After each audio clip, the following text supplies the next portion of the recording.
नमस्कार दोस्तों, आप सभी लोगों का एक बार मैं फिर से स्वागत करता हूँ हाउसफुल शो विद नितिन के इस लेटेस्ट एपिसोड में। और जैसा कि आज हमारा थीम है, आज हम बात करेंगे गजल माइस्ट्रो जगजीत सिंह साहब के बारे में। और उनके बारे में बात करने के लिए हमारे साथ एक विशेष अतिथि हैं, जो कि उनके बहुत चहेते भी रहे हैं और उनके शिष्य रहे हैं। ये हैं डॉक्टर अमन कादिर साहब। तो आपका बहुत स्वागत है, डॉक्टर अमन। धन्यवाद नितिन जी, धन्यवाद। कैसे हैं आप? जी, जी, एकदम बढ़िया फर्स्ट क्लास। तो अमन सर आज हमें जगजीत सिंह साहब के बारे में कुछ अनछुए पहलू से अवगत कराएँगे। डॉक्टर साहब, पहले सबसे पहले हम ये जानना चाहेंगे कि जगजीत साहब एक विलक्षण प्रतिभा थे गज़ल क्षेत्र में, गज़ल गायन के क्षेत्र में। जी, और जी। मैं ये जानना चाहूँगा कि जगजीत साहब का रुझान गज़ल की तरफ कैसे हुआ?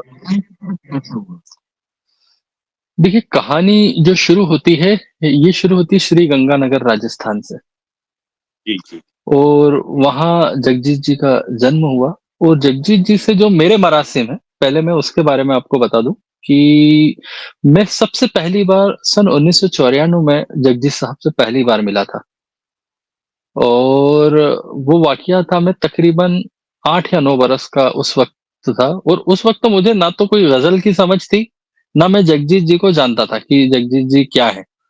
बस वो ग़ज़ल का सुनने का एक औरा घर में पैदा हुआ था और वो भी इसलिए पैदा हुआ था कि मेरे फ़ादर जो थे, उनको शौक था म्यूज़िक का और उस वक़्त ग्रामोफ़ोन रिकॉर्ड्स हुआ करते थे, तो वहाँ हमारे यहाँ क्या बरकत अली साहब की रिकॉर्डिंग्स थे, बरकत अली खान साहब, जी, वो जी। उन्हें सुनते थे। तो एक बार मुंबई के अंदर कोई कॉन्सर्ट था, उस कॉन्सर्ट्स के में मेरा जाना हुआ। वो भी थोड़ा लंबी कहानी रही। तो किसी तरीके से वो कॉन्सर्ट में मेरे फ़ादर वहाँ लेकर गए मुझे। तो वो जो ऑर्गेनाइज़र टीम की कमिटी थी, वो मेरे फ़ादर की स्टूडेंट थी। मेरे फ़ादर प्रिंसिपल रहे थे। तो उन्होंने फ़ादर को पहचाना, तो फ़ादर ने बोला कि इनको जगजीत जी से मिलना है। हाँ, बोले बहुत छोटी-सी बात है, बोले बिल्कुल मिलवा देता हूँ। और मैं पहली बार जब जगजीत जी से मिला 1 एंड हाफ का वो एक सेशन कंप्लीट करके बैक स्टेज जब गए, तो वो फ़ादर को और मुझे लेकर अंदर गए और उन्होंने जगजीत जी से इंट्रोड्यूस कराया कि सर ये मेरे गुरुजी हैं। तो जगजीत जी सोफ़े से उठ के खड़े हो गए। अरे आइए गुरुजी आइए, आइए, आइए, आइए। फिर मेरे फ़ादर ने बताया कि बच्चा मेरा गाता है, गाने का शौक है। तो जगजीत जी ने उस वक़्त मुझसे पूछा, बोले क्या गाते हो? तो मैंने कहा सर बरकत अली खान साहब को सुनता हूँ। तो वो बोलते हो साला इसको इनको तो मैं भी नहीं सुनता हूँ। बोले तुम सुनते हो? फिर मेरे फ़ादर को बोलते हो, बोले मुझे सुनते हो या नहीं सुनते हो? तब उस वक़्त तो छोटा था तो मुझे कोई ऐसा इल्म था नहीं। तो बोले नहीं मैंने आपको तो नहीं सुना है, बस अभी पहली बार ही सुन रहा हूँ यहाँ स्टेज के ऊपर ही। तो फिर मेरे फ़ादर को बोलते, गुरुजी इनको पूरा कलेक्शन मेरा दीजिए और बोला मुझे सुनिए। और बस जब से जगजीत जी की जो दीवानगी चढ़ी मेरे ऊपर, तो बस चढ़ती गई और चढ़ती गई और उन्हीं के सौजन्य से बोल लो, उन्हीं के मार्गदर्शन से बोल लो ग़ज़ल का शौक रहा और वैसे वो गुरु तो नहीं है मेरे पर उनसे ही सब कुछ सीखा है। और अब जहाँ बात आपने शुरू करी कि जगजीत जी ने ग़ज़ल कहाँ से गाना शुरू किया, तो जब वो श्री गंगानगर राजस्थान में रहते थे, तो उनके वालिद साहब बहुत अच्छी दिलरुबा बजाते थे और वो अपने बच्चे को आईएएस अधिकारी बनाना चाहते थे। क्योंकि फ़ादर की उनकी पीडब्ल्यूडी के अंदर जॉब थी और वो चाहते थे कि बच्चा भी हमारा किसी गवर्नमेंट अ, सेक्टर के अंदर जाए और नाम करे आईएएस, आईपीएस। पर वो जगजीत जी थे, जगजीत जी को पढ़ाई तो कभी रास आई नहीं। तो फिर उन्होंने सैन्य घराने के उस्ताद थे, उस्ताद जमाल खान साहब, उनसे अपनी विधिवत तालीम लेना शुरू करी। और उस वक़्त भी उस्ताद साहब भी उनको बड़े हल्के में लेते थे, अरे बोले क्या गाएगा? बोले सरदार बच्चा ये कुछ भी नहीं है। पर अब वो तो साहब होनी को कौन टाल सकता है? और जगजीत जी जो मकबूल होना शुरू हुए, उनके किस्से स्कूल से ही शुरू हो चुके थे कि वो इतने ब्रिलियंट आर्टिस्ट थे। उन्होंने ना हारमोनियम किसी से बजाना सीखा, बस उनकी गायकी जो थी, वो सीधे दिल में उतरती। मतलब उस वक़्त भी वो जो गाते थे, तो वो दिल में उतरने वाली गायकी थी। जी, तो वहीं से ग़ज़ल का उनको शौक लगा, जो उन्हें अ, गंगानगर से जालंधर, जालंधर से मुंबई, मुंबई से फिर ऑल ओवर वर्ल्ड में लेकर गया। तो ये उनकी मेहनत जी, थी, उनके गुरुओं का आशीर्वाद था, उनके माता-पिता का आशीर्वाद था और उनकी साफ़ गोई जो जिसे बोलते हैं, वो साफ़ गोई थी, जिसने एक अच्छे कलाकार को जन्म दिया, क्योंकि वो इंसान बहुत जी, अच्छे थे। जी, जी। अमन सर, चूँकि आप तो बहुत नज़दीक रहे हैं उनके और कई बार आपके उनसे कई बार मुलाकात हुई और कई बातें हुई होंगी। जी, तो थोड़ा-सा जी। हमें उनके शुरुआती संघर्ष के बारे में बताइए, कैसा रहा? देखिए, शुरुआती जो संघर्ष जगजीत साहब का रहा अंकल का, मैं उन्हें अंकल बोलता था।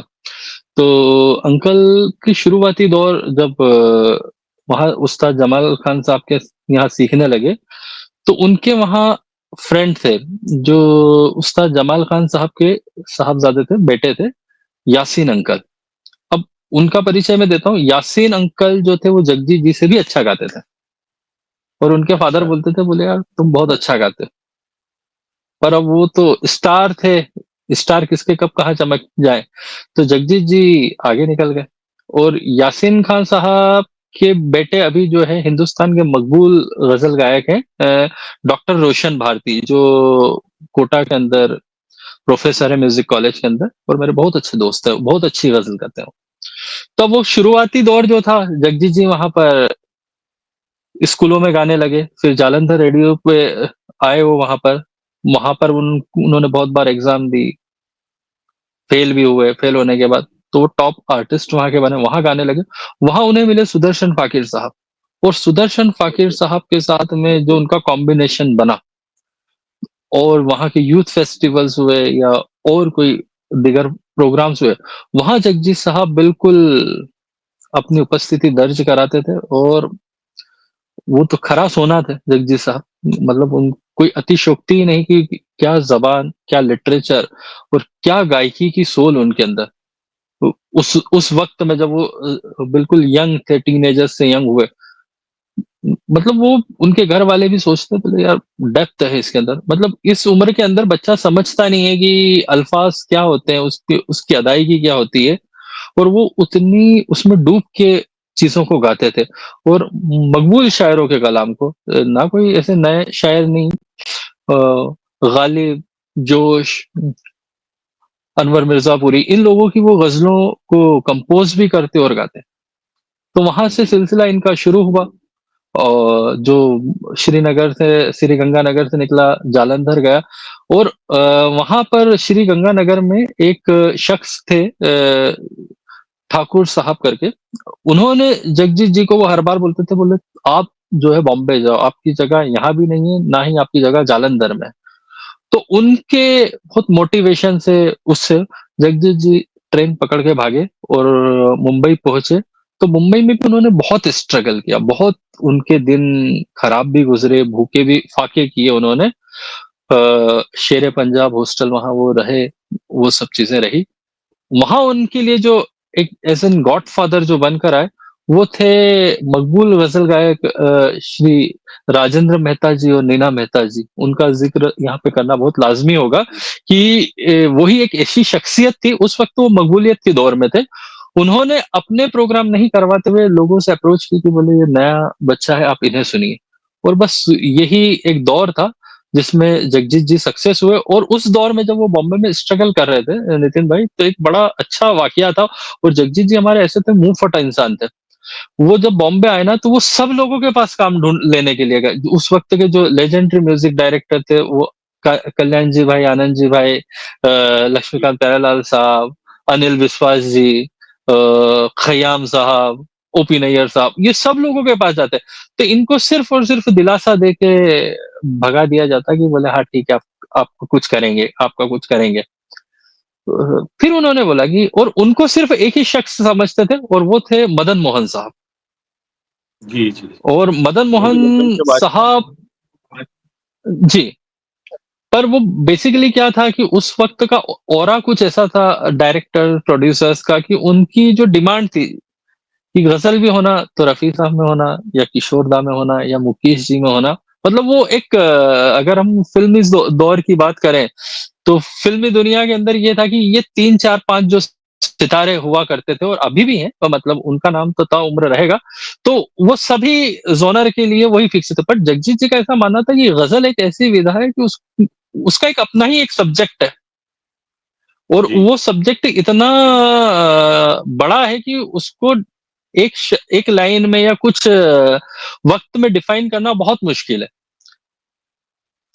तो जगजीत जी बोलते थे कि एक वक़्त आएगा कि जब ये लोग जो मुझे आज ठुकरा रहे हैं, मेरे ये आगे-पीछे अपना दौड़ेंगे और वही वक़्त आया कि वो फिर खय्याम साहब ले लो या अनिल विश्वास जी ले लो या कल्याण जी भाई आनंद जी, वो उनसे गँवाने के लिए पीछे पड़ते रहे और बहुत सारी बार वो जब वो एक उन्होंने एक मेडले बनाया था, उस मेडले में वो सब उन लेजेंड्स के गाने गाते थे, जो बचपन में गुनगुनाते थे। तो उन लेजेंड्स ने उनको बोला कि बोले यार बोले हमने जिनसे गवाया उनसे अच्छा तो आपने गा दिया।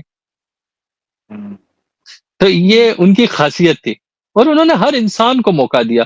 लोग बोलते थे कि बोले यार जगजीत सिंह जो है बहुत सख्त है, पर जगजीत जी सख्त नहीं थे। जगजीत जी के अंदर एक बच्चे का दिल, मैं तो आखिरी समय तक जब तक रहा वो खत्म हुए, उस वक़्त तक उनके अंदर एक बच्चे का दिल ही धड़कता रहा और वो सबकी फ़िक्र करते थे। जो जिनसे वो प्यार करते थे, मोहब्बत करते थे, वो उनकी बहुत फ़िक्र करते थे। जी।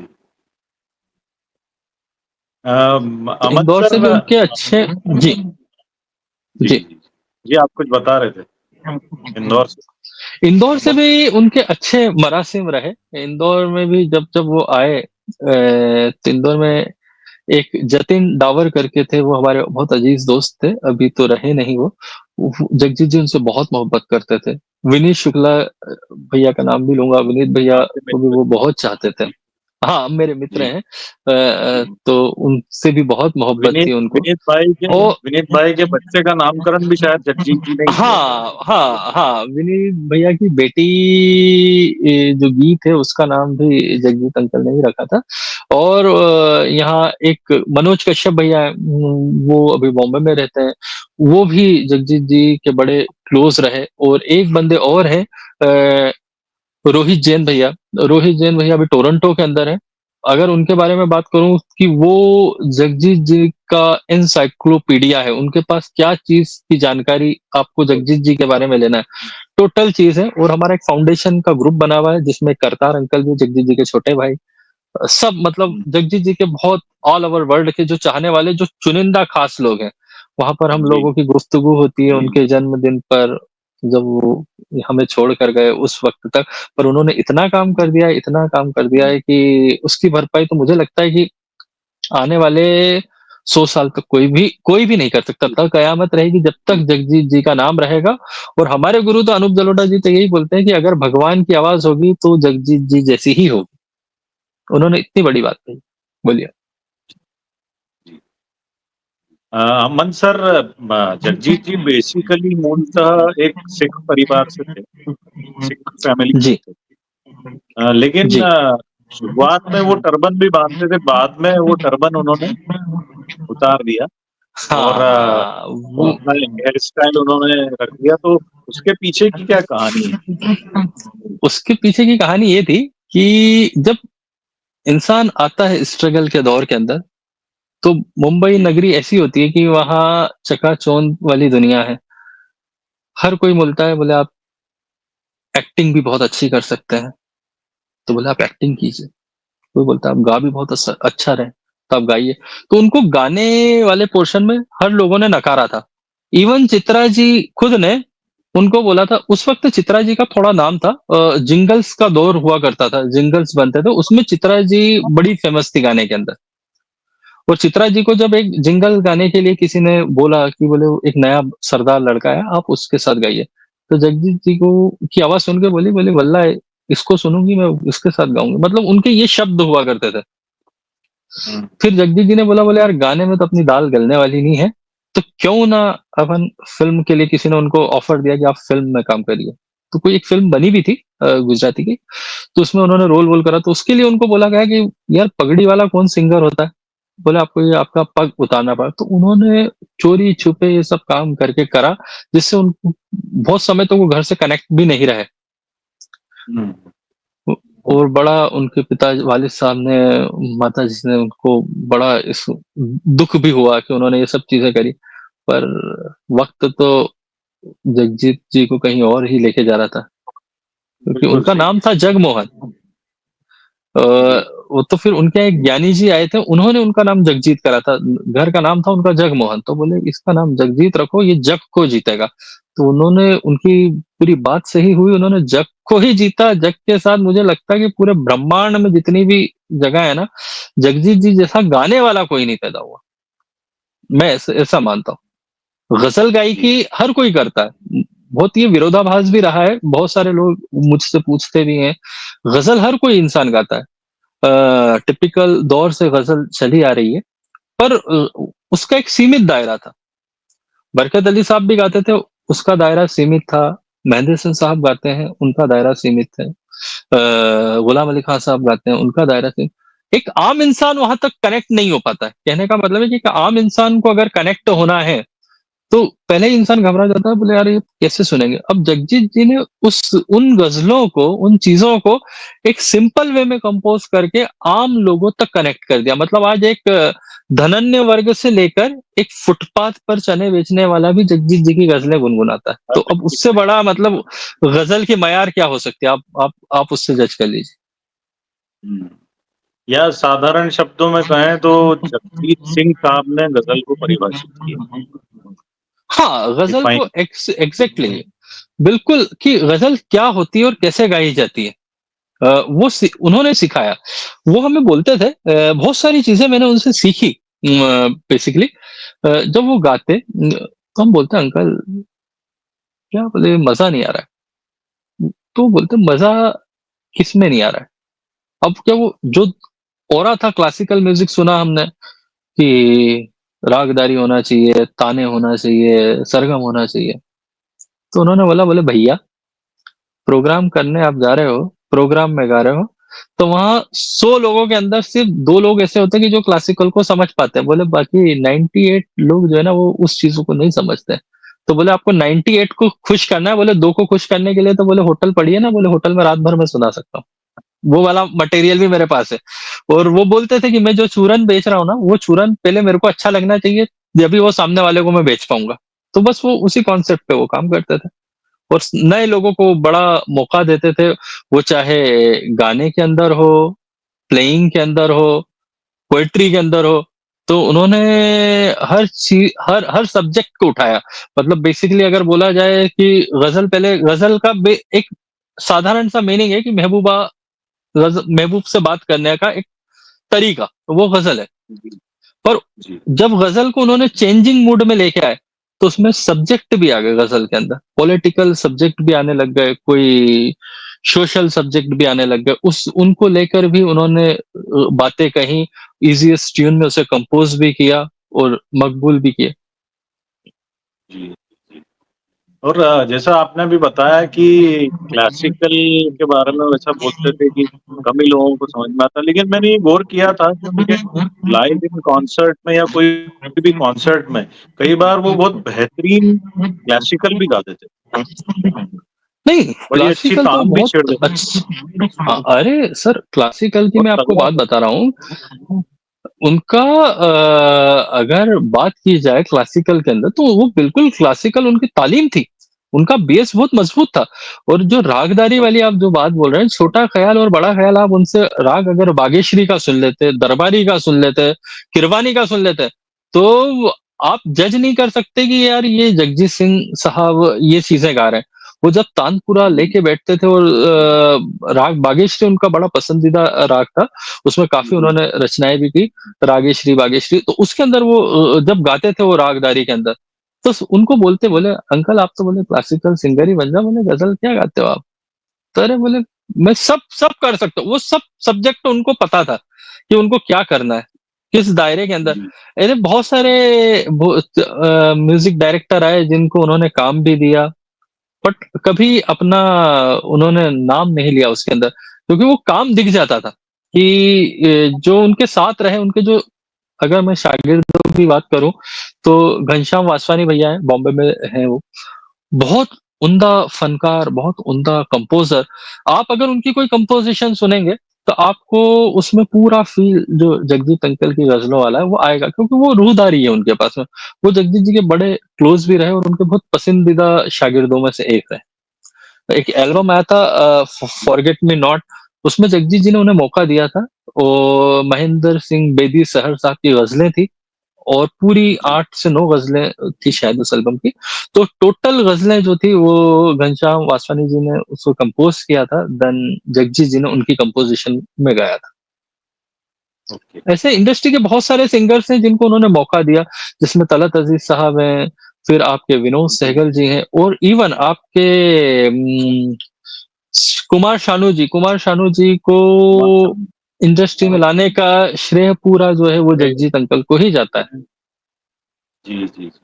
और उन्होंने जो बात उनके लिए कही थी कि कुमार शानू जी बेसिकली किशोर दा को कॉपी करके गाते थे किसी क्लब के अंदर। तो जगजीत जी उस क्लब के बड़े मुरीद थे, वहाँ जाते थे, तो वहाँ उन्होंने इनको सुना था और उन्होंने उनको एक ही गुरु मंत्र दिया था कि किसी की आवाज़ पे कभी ज़िंदा मत रहना। बोले ये तुमको सिर्फ़ दाल-रोटी दे सकती है, नाम नहीं दे सकती। उनकी ये शब्द वो हर इंसान को बोलते थे कि आप किसी के जैसा अगर गाओगे ना, उसकी आवाज़ को आप मार के गाओगे, अपनी आवाज़ को मार के, दूसरे की आइडेंटिटी पे अगर आप ज़िंदा रहे, तो सिर्फ़ आवाज़ आपको दाल-रोटी दे सकती है, नाम और शोहरत कभी नहीं दे पाएगी। वो उन्होंने उनके बिल्कुल। चाहने वालों को, उनके स्टूडेंट्स को, सब लोगों को वो यही गुरु मंत्र दिया करते थे और फिर वो तो क्या अल्हड़ थे, मनमौजी इंसान थे। मैंने मेरी लाइफ़ में उनके जैसा इंसान, ज़िंदा दिल इंसान नहीं देखा, कि ज़िंदा दिल इंसान ऐसा है और एक आम स्टेज के बाद में आम दिनों के अंदर, आम वक़्त के अंदर अगर आप उनको मिल लो, उनको देख लो, तो आप जज नहीं कर सकते कि यार ये इंसान अभी 2 घंटे बाद इतना संजीदा होके इतनी अच्छी ग़ज़लें भी गा लेंगे, इतनी पुख्ता ज़बान के साथ में वो उर्दू को वो रिप्रेज़ेंट करेंगे। बाकी तो वो अल्हड़पन था उनके हाथ। अब वो क्या बहुत सारी बातें ऐसी है कि मैं अ, ऑन कैमरा नहीं बोल सकता कि क्या-क्या होता था, क्या-क्या नहीं होता था, वो सब चीज़ें बिहाइंड इस कैमरे की है, तो वो आप कभी किसी जी, वक़्त मुझे मिलोगे तो मैं सुनाऊँगा आपको। ये आपने बताई थी मुझे पहले। जी, मेरी भी इनफैक्ट एक बार उनसे भेंट हुई थी और इंदौर जी। के सायाजी होटल में मुझे वे मिले थे और मैं अरे एकदम वाह! उनको देख कर के आश्चर्यचकित रह गया और मैंने उनके चरण स्पर्श किए। तब मेरे सिर पे उन्होंने हाथ रखा और कंधे पे हाथ रखते हुए वो चले। बोले कुछ हाँ, नहीं, वो बोले कुछ नहीं और कार में उनमें उनकी एक चीज़ बैठे ही मैंने जा रहे बहुत अच्छी जी, उनके साथ एक ये प्लस पॉइंट था, वो अनूप जी के बड़े ख़ास दोस्त थे। जी, जी। मतलब उनके कॉन्सर्ट्स भी साथ होते थे और जब वो बॉम्बे में रहते थे, तो अनूप जी के साथ उनकी बड़ी बैठक थी और जगजीत अंकल के माध्यम से ही मैं अनूप अंकल से मिला हूँ, 2002 के अंदर। हुँ, जी, और पहले तो क्या मेरे में पूरा जो दिमाग में भरा था कि जगजीत जी ही हैं बेस्ट, उसके अलावा तो दुनिया में कोई गाने वाला है ही नहीं। वो जब छोटा था मैं उस वक़्त तो मेरे दिमाग में ये था कि जगजीत जी हैं बस उनके उनके लिए मैं उनके लिए बहुत लोगों से यहाँ मीडिया-वीडिया इनसे लड़ा भी सही कि आप गज़ल को क्या समझते हो? मतलब गज़ल एक ऐसी विधा है कि उसको आम पब्लिक तक आज आप जगजीत जी को याद कर रहे हैं, तो उसका यही है कि उद्देश्य कि वो इतने मकबूल हैं। वैसे इंडस्ट्री में बहुत सारे गज़ल गायक हुए हैं, चले गए। उनका एक अपना सीमित दायरा था, अपनी लिमिटेड ऑडियंस थी, जिनको वो खुश करते थे, जो उनको पसंद करते थे। हम भी पसंद करते हैं, ऐसी बात नहीं है। मैं भी अपने शोज़ में गुलाम अली अंकल की गज़लें गाता हूँ, मेहंदी हसन खान साहब की गज़लें गाता हूँ, हरिहरन जी की गज़ल गाता हूँ। पर मुझे जो मोहब्बत थी, वो मोहब्बत जगजीत अंकल से ही थी, है और रहेगी। जी। आपने अभी 2 बहुत महान गज़ल गायकों का ज़िक्र किया, उल्लेख किया, जो कि पड़ोसी जी, देश से हैं। मेहंदी जी, हसन साहब और बड़े जी, जी, गुलाम अली खान साहब और इवन छोटे गुलाम अली खान साहब। जगजीत जी, साहब जी। खुद कितने मुत्तासिर थे इन लोगों से? देखिए जगजीत अंकल मुतासिर बरकत अली खान साहब से भी थे, अमानत अली खान साहब से भी थे। वो मेहंदी हसन खान साहब को बहुत पसंद करते थे। जी, उनकी गायकी उन्हें बड़ी प्रभावित करती थी, जो उनकी शैली थी, वो शैली उन्हें प्रभावित करती थी। इसके अलावा हिंदुस्तान के अंदर तलत महमूद साहब का उनको बचपन से ही और कॉलेज के दौर से ही जो है ना उनको जुनून था। वो तलत साहब को गाते थे, पर वो गाते थे अपनी स्टाइल में। उन्होंने उनको कॉपी नहीं किया कभी भी कि तलत जी की जो एक नुक्कड़ी आवाज़ थी, जो एक खनक वाली आवाज़ थी, वो उन्होंने कभी लाने की कोशिश नहीं की। बाकी वो मिमिक्री भी बहुत अच्छी करते थे। अगर जब बैक स्टेज हम बैठते थे ना, तो वो क्या रफ़ी साहब, क्या किशोर दा, क्या मन्ना दा, आप उनकी आवाज़ में सुन लो, तो आप फ़ेल हो जाओगे। अरे बोले यार, ये क्या गा रहे ये बात हैं? हमें ऐसी-ऐसी पहली चीज़ें बार होती पता थी। लगी। हाँ, मतलब वो करते थे, वो उनको बड़ा शौक था और फिर मस्ती-मज़ाक में तो फिर निकल जाते थे सब चीज़ों के अंदर। एक बार उनसे पूछा, मतलब ऐसे ही छेड़ने के, अब जहाँ से हम क्या फ़ैमिलियर थोड़े से थे, तो बातचीत होती थी उनकी उनके साथ में। उनको बोला, अंकल, गुलाम अली साहब क्या गाते हैं गज़ल? क्या गज़ल गाते हैं? आप बोले उनकी सुनिए वो, किया है प्यार जिसे हमने ज़िंदगी, बोले क्या गाई उन्होंने? क्या राग? तो देखते ही गुस्से से कुछ एक थोड़ा सम्मानजनक शब्द उन्होंने बोला हमारे को, तो बोले वो तो गाएँगे, वो तो गाएँगे, बोले उनको तो उनका तो काम ही है गाने का, उनकी तो पीढ़ियाँ मर गई गाते-गाते। बोले मेरी पीढ़ी में तो कोई था ही नहीं गाने वाला। बोले मुझे तो पिताजी बनाना चाहते थे आईएएस अधिकारी, और बोले देखो मैं बन गया गज़ल गायक। हुँ, और जगजीत जी के साथ ये था कि उनको कुछ भी गवा लो, हिंदी गवा लो, उर्दू गवा लो, तमिल, तेलुगु, उन्होंने बहुत सारी लैंग्वेज में गाने गाए, गुजराती, जी, मराठी, इतनी चीज़ें उन्होंने करी। और बड़े शौकीन मिजाज थे, लोगों की मदद बहुत करते थे वो। सबसे एक प्लस पॉइंट ये था, वो एंटायर उनकी टीम हो, कोई एनजीओज़ हो, लोग हों, हर जगह वो मदद करने पे आतुर होते थे। वो हर इंसान से मिलते थे। उनमें एक बहुत बहुत क्वालिटी का काम था। इंदौर से वाकया अगर अब बात अपन करें, तो इंदौर में उनको क्या, एक तो भुट्टे का केस बहुत पसंद था, और उसके अलावा साबूदाने की खिचड़ी उनको बड़ी बड़ी पसंद थी। और अरे यहाँ मधुरम पे एक मिठाई मिलती थी, अभी भी मिलती उसकी ड्राई फ्रूट का एक पान, तो वो जब भी कभी ये मुंबई हम तो जाते बहुत थे, तो हम अच्छा है। उनके लिए वही लेके जाते थे। हाँ, जी, और साबूदाने की खिचड़ी की तो दीवानगी ऐसी रहती थी उनको, कि उनको अगर पकड़ो नहीं ना, तो गाड़ी से उतर जाएँ, बोले नहीं यार, बोले खाएँगे मत। मतलब मुझे याद है जब वो जगजीत सम्मान के लिए, सॉरी सॉरी, रफ़ी सम्मान के लिए इंदौर आए थे, रवीन्द्र नाट्यगृह में उनका प्रोग्राम था। देव जोशी भाई ने वो ऑर्गेनाइज़ किया था पूरा प्रोग्राम, फ्यूज़न इवेंट्स। तो जगजीत जी आए, जगजीत जी आने के बाद अब ऐसा इंडस्ट्री में, और आपने पढ़ा होगा, देखा होगा कि रफ़ी साहब से उनका थोड़ा-सा, लोग बोलते थे कि वो रफ़ी साहब को भला बोलते थे, बुरा बोलते थे। ऐसा नहीं था। बेसिकली क्या थे, वो रफ़ी साहब की कद्र करते थे। वो तो एज़ एन आर्टिस्ट तो मानते ही थे उनको, पर उनका सिर्फ़ एक कहना था कि गज़ल को गज़ल के जैसे ही गाना चाहिए, और बोले गीत को गीत के जैसा गाना चाहिए।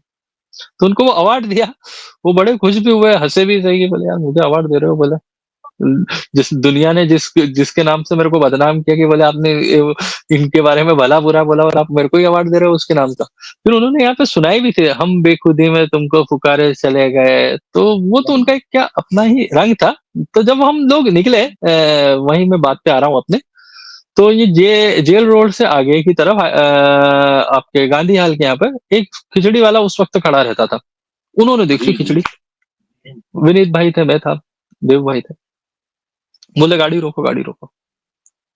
मैंने कहा अंकल क्या हुआ? बोले खिचड़ी लेंगे। तो बोले हम लाके दे देते हैं आपको गाड़ी। अरे बोले क्या मैं बाहर नीचे उतर के नहीं खा सकता? बोले यार ऐसा भी क्या है? तो बोले अंकल सिक्योरिटी का थोड़ा-सा ख़्याल रखो आप। अरे बोले कुछ भी नहीं होता।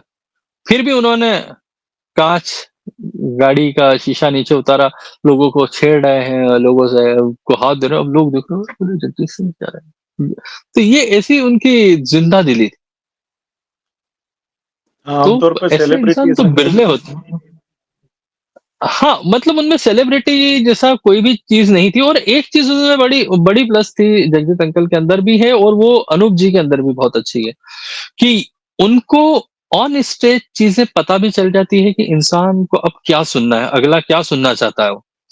तो वो प्रोग्राम को वैसा डाइवर्ट भी कर लेते हैं और कोई उनसे मिलने आता है, वो उसमें भी समझ जाते हैं कि इसका क्या इंटेंशन है, ये इसके साथ सिर्फ इसको फोटोबाजी करना है मेरे साथ, तो फोटो खिंचवाना चाह रहा है, ये करना मतलब उनको एक माइंड रीडर जिसको बोलते हैं, उनको माइंड पढ़ते इंसानों का बहुत अच्छी तरीके से आता था।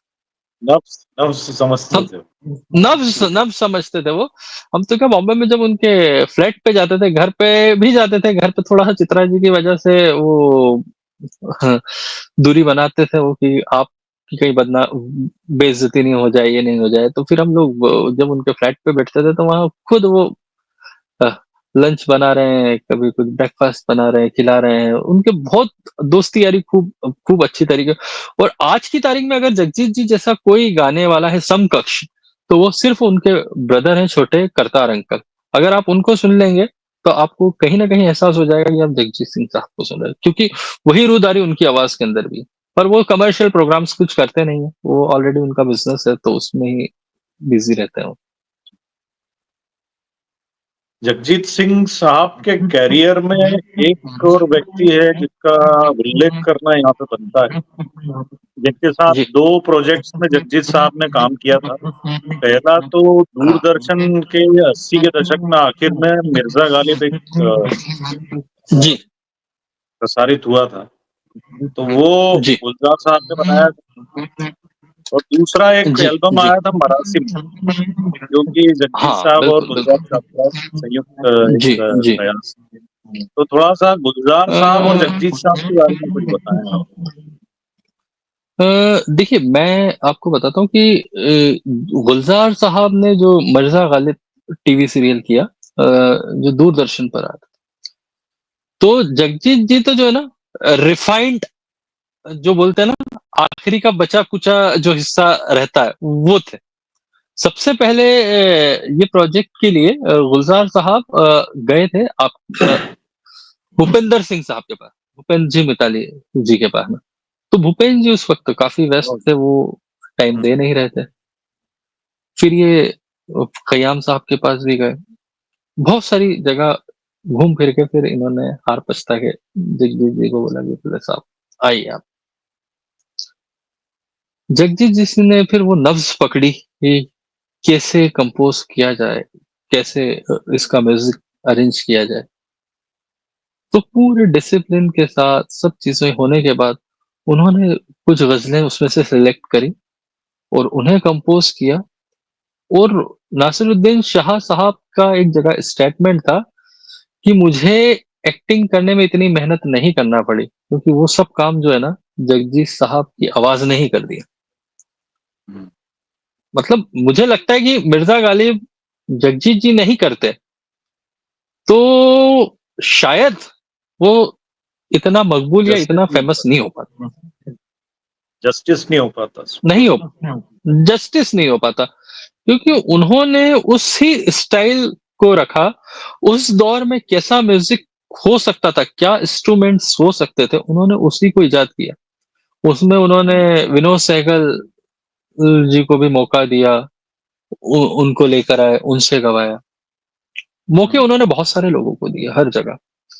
फिर उसके बाद तो सिलसिला चलता रहा। अब जैसे उसमें तो कुछ ही लिमिटेड गज़लें थी टीवी सीरियल्स में। फिर उसके बाद में उन्होंने कुछ और प्राइवेट गालिब के ऊपर काम किया, जिसकी वो गज़लें शोज़ वग़ैरह में गुनगुनाते थे। कुछ गज़लें रिकॉर्ड भी की हैं, कुछ रिलीज़ हुई, कुछ अनरिलीज़ रही। फिर आया मरासिम और वो मरासिम एल्बम भी बिल्कुल नींव का पत्थर साबित हुआ और वाक़ई मरासिम में। से पहले एक था सहर, सहर आया था। हुँ, जी, वो टी सीरीज़ जी, से सही। रिलीज़ हुआ था। जी, तो उस वक़्त टी सीरीज़ बड़ी लॉस में जा रही थी, कंपनी हुँ, उनकी।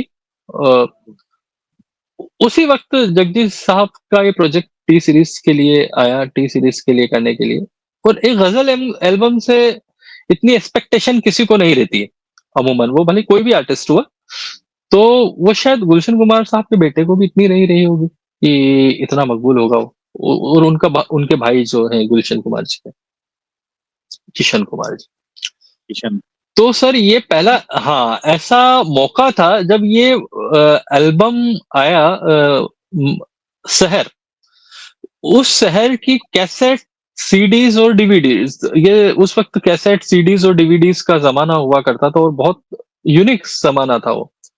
कैसेट अमूमन ₹50 से ₹100 के रेंज में आती थी, सीडीज़ 400 साढ़े 400 500 और डीवीडीज़ आती थी 8 से 800 साढ़े 800 तो वो एक एक चार्म हुआ करता था। तो प्री बुकिंग किसी एल्बम के लिए होना बहुत बड़ी बड़ी बात थी। वो मतलब आपने आज बुकिंग करवाना है एल्बम लेने के लिए, शहर आपको चाहिए, तो भैया 15 दिनों में आएगा वो एल्बम। तो ये हुँ। मैंने दौर देखा उसके अंदर और दोनों time production unit T series की वर्क कर रही है शहर के लिए और शहर ने इतना कमाया और एक-एक गज़ल क्या थी वो तेरे मतलब उसके अंदर थे बहुत सारी अच्छी-अच्छी गज़लें नवाज़ देवबंदी साहब की रही। जी, तेरे बारे में सोचा नहीं था। सोचा मतलब नहीं। ब ब मैं तन्हा अमूमन था मगर जगजीत जी ने जो हाँ, इतना मैं तन्हा था नगर इतना वो फिर लाइव में भी गाते थे। तो वो तो जगदीश जी का एक ऑरा ही था, उसके बाद तो फिर सर एल्बम वो कुछ भी गाते थे और हाँ, एक चीज़ और थी कि वो जब उनके लाइव कॉन्सर्ट्स करते थे, तो उसमें वो जो जोक्स सुनाते थे, मुझे लगता है हुँ, कि उसके बाद बहुत सारे लोगों ने ट्राई किया वही वाला पैटर्न पे काम करना, पर जो जो जगजीत जी और अनूप जलोटा जी सुना सकते हैं ना, मतलब बीच प्रोग्राम के अंदर, टाइम बीच गज़ल के अंदर हाँ, हाँ, टाइमिंग मतलब था। कैसे अट्रैक्ट करना है किसी को। तो हुँ, वो किसी के पास ऐसा सेंस ऑफ ह्यूमर भी नहीं था, उनके पास सेंस ऑफ नहीं ह्यूमर बहुत तगड़ा था। हुँ, हर किसी को बिल्कुल छेड़ते थे वो, तो मतलब वो मस्ती भरा काम था उनका। मतलब भैया जगजीत जी ऐसा ना भी सिर्फ़ ऐस बेहतरीन गायक थे, ना सिर्फ़ बेहतरीन गायक थे, बेहतरीन परफ़ॉर्मर भी। सर एक बात मैं आपको बताता हूँ, बड़ी सीक्रेट बात है वो इंदौर की ही वो वाकया है। ये विनीत भाई भी बहुत अच्छी तरीके से जानते हैं, उनको भी पूरा इल्म है इस बारे में। ये रस भारती का प्रोग्राम था शायद इंदौर में। जगजीत जी आए और मैं वो जतिन भैया की बात कर रहा हूँ। वो क्या है कुंभकर्ण थे मतलब उनकी हाँ, अभी तो हाँ, भगवान के पास चले गए वो तो वो क्या है कि वो सोने के बड़े शौकीन थे। वो थोड़ा हेल्दी बदन था उनका, वो सोते ज़्यादा थे। जगजीत जी का शो शुरू होने वाला है। जगजीत जी उनको फ़ोन लगा रहे हैं कि बोल रहे कहाँ हो आप? तो बोले अंकल हाँ, बस बोले मैं 10 मिनट में वेन्यू पे पहुँच रहा हूँ। बोले ठीक है, बोले तू 10 मिनट में पहुँच, बोले 10 मिनट में तेरे को बैक स्टेज ही में मिल रहा हूँ। बोले आज तेरे से एक गज़ल गवा के ही दम लूँगा मैं। हाँ, हाँ, बोले और वो जगजीत जी भाप गए थे कि ये उठा हुआ नहीं है, ये बेड पे ही पड़े-पड़े बोले मेरे से झूठ बोल रहा है। बोले ये आएगा नहीं प्रोग्राम सुनने और ये आएगा फिर रात को घूमता-फिरता मेरे पास में। उन्होंने पूछा किधर रहता है? वो आलोक नगर में उनका फ्लैट हुआ करता। जगजीत जी ने बोला चलो निकालो गाड़ी। जगजीत जी, मैं, विनीत भैया हम तीनों गए। बेल बजाई, उसने आँख पोंछते हुए बिल्कुल दरवाज़ा खोला, ओह! जगजीत साहब खड़े हुए हैं वहाँ पे। फिर सम्मानजनक एक शब्द बोला उनको, अंदर आए। बोले तू तो 10 मिनट में निकल रहा था। हाँ, बोले अंकल, अंकल अभी-अभी। बोले हट! उनके कुर्ते पे प्रेस कर रहे हैं। ये थी उनकी मोहब्बत। हुँ, गोगी भाई यहाँ घर से जकड़ के गए थे, जगजीत जी ने उनके घर पर रखा था। ये उनकी मोहब्बत थी लोगों से। तो ऐसा इंसान बड़ा बिरला होता है। रेयर एक होता इंसान से प्यार करना मतलब हमारे गुरुजी भी हमको बोलते हैं कि एक मन के अंदर जो होता है, इंसान मन में भगवान निवास करता है। आप अगर उसको खुश कर दोगे, तो आपको कहीं मंदिर जाने का भी काम नहीं पड़ेगा, किसी भी इबादतगाह पे जाने का काम नहीं पड़ेगा क्योंकि आपने मन को खुश कर दिया क्योंकि मन में ही तो भगवान है, हर जगह कण-कण में भगवान है। जैसे बोलते हैं कण-कण में शिव है, तो हर जगह भगवान है। बस आपको उसको महसूस करने की देर है। आपने उसको महसूस कर लिया तो मतलब आप जीवन पार हो गया आपका। है। बिल्कुल सही कहा। ये हमारे लिए एक बड़ी आश्चर्यजनक जानकारी थी कि मिर्ज़ा गालिब के लिए गुलज़ार साहब की फर्स्ट चॉइस भूपेंद्र जी। हाँ, ये आप अभी ये इसको पढ़ भी सकते हो, उनकी ऑटोबायोग्राफ़ीज़ में भी ये सब चीज़ें मेंशन है। जी, सत्य सरन जी की एक बुक आई थी आज से 4-5 साल पहले बात निकलेगी तो दूर तलक जाएगी, उसमें भी उन्होंने ज़िक्र किया है। फिर इसके बाद अभी रिसेंटली एक बुक निकाली है राजेश बादल जी ने, राजेश बादल जी की कुछ दास्तानें जगजीत जी की, वो बुक्स भी बड़ी मकबूल हुई उनके बारे में। तो हुँ, ये चीज़ें वो सुनाते रहते थे। मतलब ये चीज़ें होती थी, आप अगर किसी से मोहब्बत करते हैं किसी की, तो उसकी हर चीज़ों की जानकारी अच्छी-बुरे की होना ज़रूरी लाज़मी है। वो सुनाते थे, बोले यार इसके साथ ऐसा हुआ, इनके साथ ऐसा हुआ। बोले हम नए शायर, खुद पहले ये था कि जो कंपनीज़ होती थी वो बोलती थी कि नहीं आप तो मकबूल लोगों के साथ काम करिए, तो हम आप पे पैसा लगाएँ। मतलब एलपी रिकॉर्ड्स के साथ में ये था जब उनका पहला ईपी आया अनफॉरगेटेबल, जब उसको उनको एचएमवी ने ग्रीन सिग्नल दिया कि हाँ, वाह, वाह, वाह करो तो वो उसने ब रिकॉर्ड तोड़ अपने जो प्रदर्शन किया, उनकी उसकी गज़लें जो मकबूल हुई, जब भी आती है तेरी याद। हुँ, तो वो जगजीत जी का ऑरा था ना कि वो सब चीज़ों को भाप जाते थे, किसको कैसे करना है। और एक चीज़ और बड़ी इंटरेस्टिंग है कि वो कोई भी तर्ज बनाते थे ना, उसके कम से कम 10 से 20 वैराइटीज़ होती थी उनके पास। क्या बात ट्रेडिशनल लुक में अलग है, हाँ, पब्लिकली अलग है। और वो इतने अच्छे साउंड इंजीनियर भी थे, इतने अच्छे अरेंजर भी थे, और उनसे हर कोई इंसान सीखा। मतलब उनकी टीम में अगर आप बोल लो तो दीपक पंडित जी हैं, पारसनाथ है, अरशद भैया हैं, ये सब लोग उन्होंने खूब जगजीत जी के साथ सीखा, और उन्होंने सबको मौका दी। मतलब एक क्या होता है लाइव शोज़ के अंदर मैं भी शोज़ करता हूँ, तो कुछ गुण आप जिनके साथ रहते हैं, जिनको आप अपना आइडल मानते हो, उनके आ ही जाते हैं। आजकल क्या होता है कि जो लोग शोज़ करते हैं, वो अपने संगतकारों को मौका नहीं देते हैं बजाने का। वो सोचते हैं कि यार ये अच्छा मेरे से अच्छा नहीं बजा ले, या मेरे से अच्छा कुछ करने जाए, लोग ताली नहीं बजा दें। और जगजीत अंकल में ये ख़ासियत थी कि वो अपने साथ जितने भी आर्टिस्ट थे ना, उनको भरपूर मौका देते थे कि आप अपनी कला का प्रदर्शन करो। तो वो चाहे अरशद अहमद का हो, अखलाक हुसैन वारसी साहब हों, अभिनव उपाध्याय जी हों, दीपक पंडित हों, फिर सुरेंद्र शर्मा जी हों, जो उनके संतूर प्लेयर रहे। बरसों उन्होंने उनके साथ संगत करी। और एक पीटरसन साहब थे, वो अभी हाल ही में पिछले 2-3 महीने पहले ही उनका स्वर्गवास हुआ। वो उनके स्टार्टिंग के साथी थे, जब बॉम्बे में वो आए थे, तो वो उनके साथ गिटार प्ले करते थे, पीटरसन साहब। और जगजीत जी मतलब खूब इन अ मोहब्बत करते थे और उनको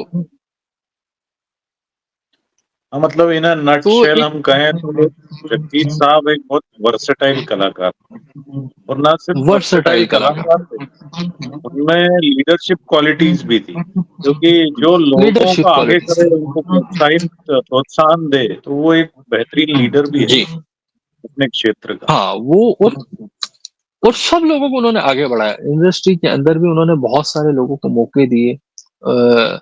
नए म्यूज़िक डायरेक्टरों के लिए उन्होंने काम किया, अपनी तर्ज उनको दी, और उनका ही नाम दिया उनके अंदर। बहुत सारे ऐसी-ऐसी तर्ज़ें हैं कि जो जिसमें रंग दिख जाता है कि ये म्यूज़िक डायरेक्टर नहीं कर सकता, उसकी इतनी कुव्वत नहीं है, उसकी इतनी सोच नहीं है कि जो काम उनका, वो दिख जाता है कि वो ये काम जो है जगजीत जी का है। वैसे अमन सर, मेरे जितने भी दर्शक हैं वो भी ये जानते हैं और आप भी ये भली-भाँति जानते हैं कि मैं मोहम्मद रफ़ी साहब का बहुत बड़ा फैन हूँ। लेकिन मैं जगजीत हाँ, साहब बिल्कुल। को भी जगजीत साहब को भी बहुत पसंद करता हूँ मैं। और मेरे ख्याल से क्या जगजीत साहब गज़ल का पर्यायवाची, सिनोनिम है। हाँ, 100% सिनोनियम है, बिल्कुल है। क्योंकि सर क्या होता है कि आज आप जो जानकार है, उनसे तो आप अगर पूछ लोगे तो वो तो बता देंगे कि दिगर-दिगर आर्टिस्ट हैं। आज आप एक अननोन शख्स से पूछिएगा, किसी से भी आप अननोन से पूछिएगा जो सिर्फ़ म्यूज़िक समझता है। उससे अगर आपने पूछा कि बोले यार गज़ल गज़ल किसकी पसंद है?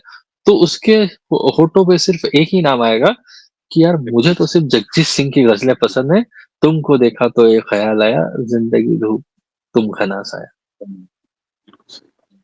तो और मैं ये मेरा ये सब एक चीज़ें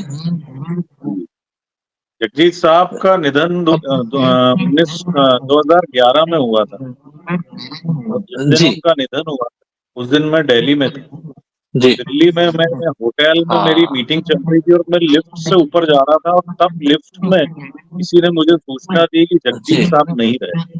तब लिटरली मेरे आँखों में आँसू आ गए। उन्हें 21 तारीख को स्ट्रोक आया था और देन फिर 11 तारीख को एज़ इन वो उन्होंने अपने जी, शरीर को त्यागा था। जी। उससे पहले उनके कॉन्सर्ट आखिरी कॉन्सर्ट देहरादून के एक स्कूल के अंदर था।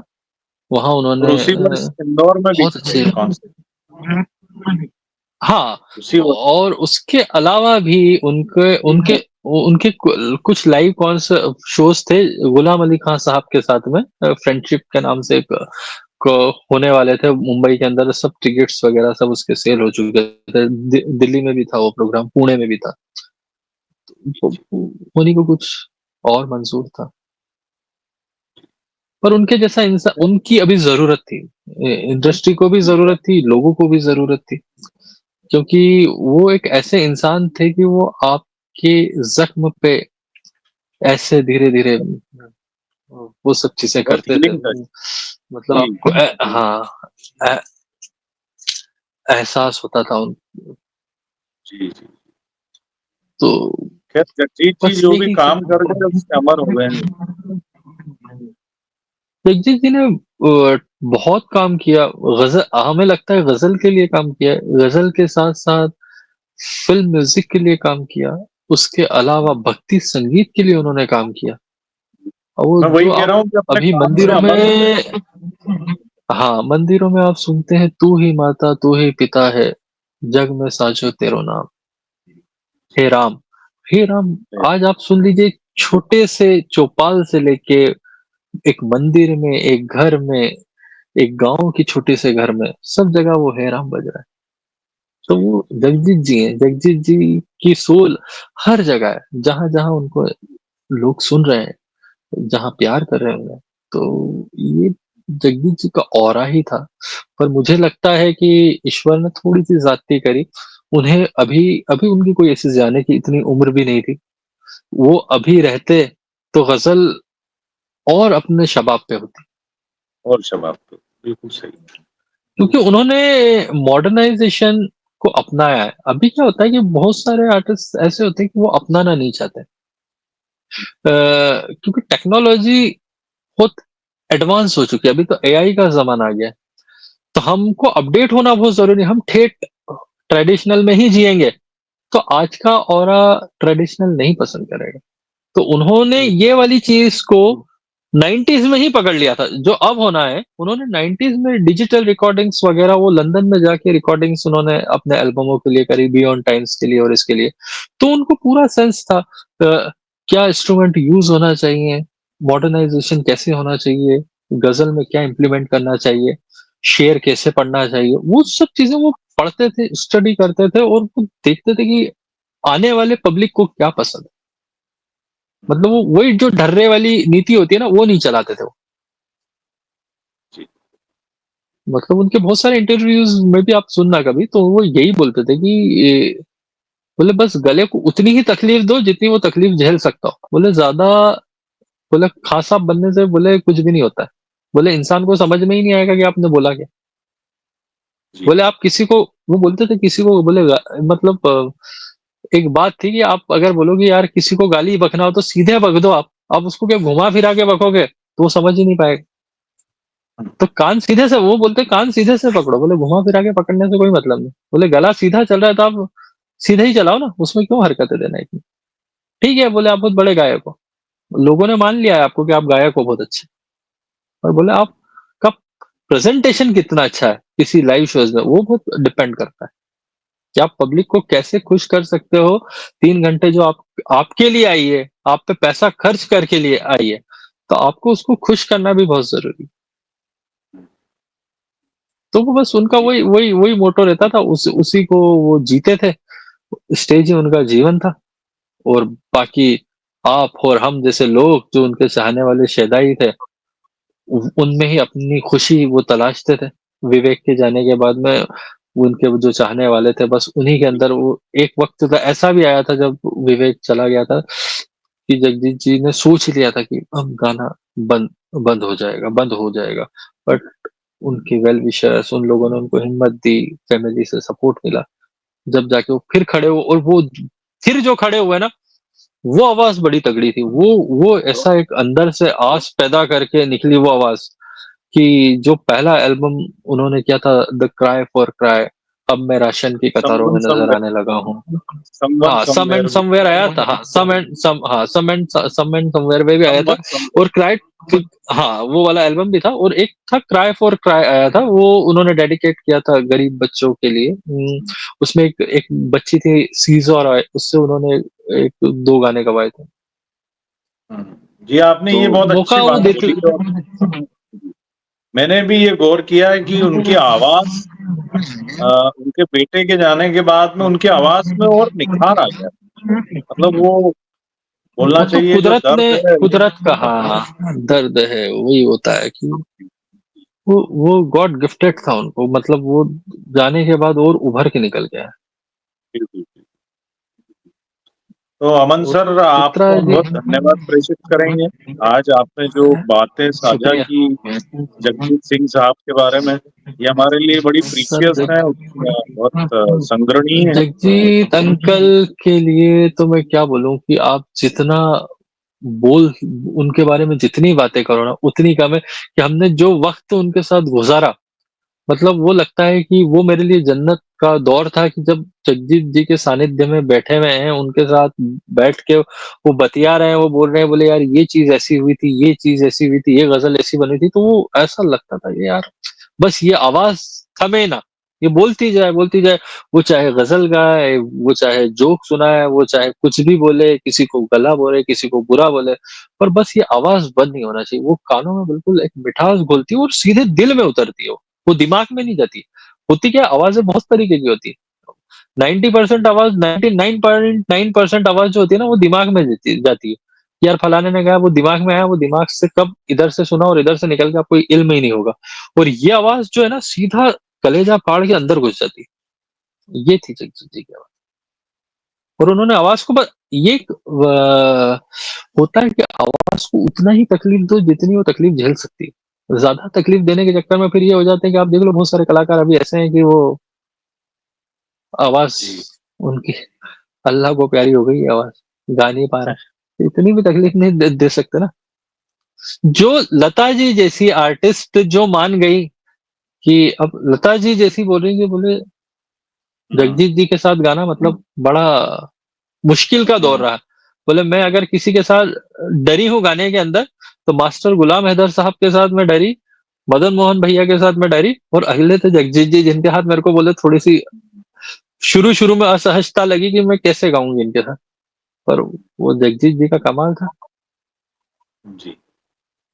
तो आपका बहुत धन्यवाद। आप आज हमारे शुक्रिया, निमंत्रण पर आए और शुक्रिया, आपने इतनी शुक्रिया। अच्छी आपने मुझे बातें याद किया उसके साझा लिए बहुत-बहुत धन्यवाद आपने याद किया और जगजीत जी को याद किया, जगजीत अंकल को याद किया, उसके लिए आपका बड़ा दिल से मैं शुक्रिया अदा करता हूँ कि वो जगजीत जी को तो ऐसी हमेशा ही याद अज़ीम करते हैं हम। शख्सियत हाँ, और हम लोग अभी कुछ एक मिशन भी लेके चले कि जगजीत जी जो हैं भारत रत्न हैं। जी, जी। उनको भारत रत्न दिया जाना चाहिए और मैं माननीय प्रधानमंत्री महोदय से भी ये निवेदन करना चाहता हूँ आपके माध्यम से कि वो जगजीत जी को दें और ऐसे बहुत सारे आर्टिस्ट हैं, हम जिन्हें मरणोपरांत अगर भारत रत्न दें तो वो किसने देखा? वो तो उनके चाहने वालों ने देखा। अगर हम उनके जीवित होने वाली अवस्था में ही अगर उनको भारत रत्न दे देंगे, तो उससे खुशी की बात तो कुछ भी नहीं होगी। अभी जो बिल्कुल ये सही। पद्मश्री वगैरह जिनको भी दिया वो ख़ैर मैं उस पे टिप्पणी नहीं करता हूँ उन सब चीज़ों पे पर अगर कोई आर्टिस्ट आज हयात है, आज ज़िंदा है, उसी वक़्त अगर उसको भारत रत्न दिया जाए, तो वो बड़े खुशी का लम्हा होता है।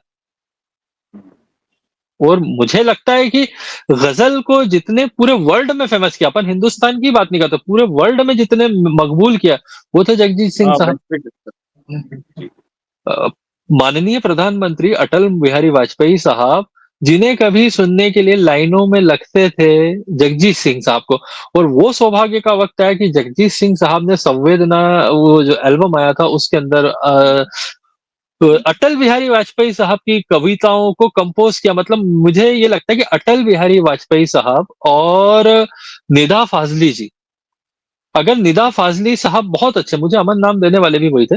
निदा फ़ाज़ली साहब को जितना मकबूल जगजीत जी ने करा ना, आप उठा के देख लीजिए निदा साहब की दूसरी ग़ज़लों को किसने गाया है? उनको समझना ही बड़ा मुश्किल था, टिपिकल खेल था वो। बिल्कुल। उस उनको जगजीत जी ने गाया। अटल जी की कुछ पंक्तियाँ जो उन्होंने गाई थी वो आपने मुझे याद दिला दी। टूटे हुए हाँ। सपनों की सुने कौन सिसकी, अंतर को हाँ, चीरे व्यथा पलकों पर खिटकी, हार नहीं क्या बात मानूंगा, है! हार नहीं ठानूंगा, काल के कपाल पर लिखता मिटाता हूँ, गीत न क्या याद आता। बात है!